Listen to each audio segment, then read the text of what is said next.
Þegar ég lít tilbaka 30 ár þá finnst mér það hafa gerst í gær. Lífið allt framundan með öllum sínum óskrifuðu dögum. En þegar ég hugsa árin sem tók mig að komast þangað, þá finnst mér sá tími hafa verið heil eilífð.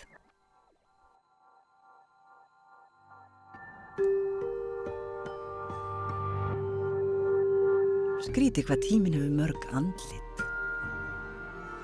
Þegar við vorum börn þá lá okkur svo á að verða fullorðin. En svo tekur lífið við og áður en við vitum erum við farin að horfa tilbaka.